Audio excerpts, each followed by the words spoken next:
हाम्रो सहमति नै छ नेपाली कांग्रेससँग 15 महिनापछि राजीनामा मैले गर्छु, शेरबहादुरजी प्रधानमन्त्री हुनुहुन्छ।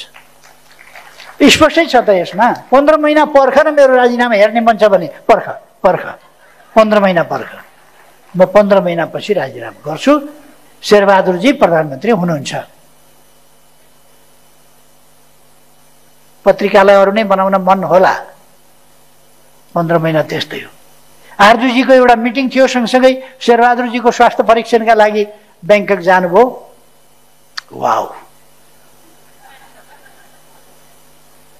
मन्त्रीको राजीनामाको एउटा कुखुराका चल्लाहरूले सानो फट्याङ्ग्रो पाए भने एउटा चल्लाले ट्याप्प समातेर कुद्छ, के खान आँटो यसले भन्दा सबै कुद्छन् त्यसका पछि। अहिलेको मिडिया पनि त्यस्तै भएको छ, एउटाले ट्याक्क टिपेर कुद्छ, के लगो चुचोमा यसले खाना आँटो भनेर सबै त्यसका पछि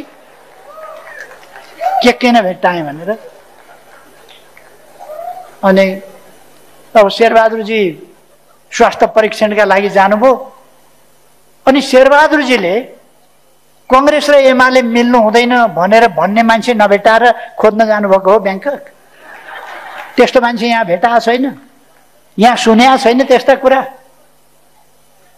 हामी साथ दिन्छौँ, हामी सहयोग गर्छौँ, तपाईँ नै सरकार चलाउनुहोस्, तपाईँ नै प्रधानमन्त्री हुनुहोस्। ए बाबा पर्खिनुहोस् न, 14-15 महिना भनेको उहाँलाई नै बनाउने हो क्या। त्यति बेला साथ दिनुहोस् न, सहयोग गर्नुहोस् न, साथ दिनुहोस्। अहिले पनि साथ दिनुहोस्, पछि उहाँ बन्नुहुन्छ भनेर पनि साथ दिनुहोस् न।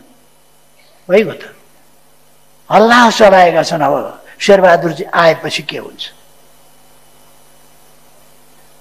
नेपालमा प्रतिक्रमण हुनेवाला छैन।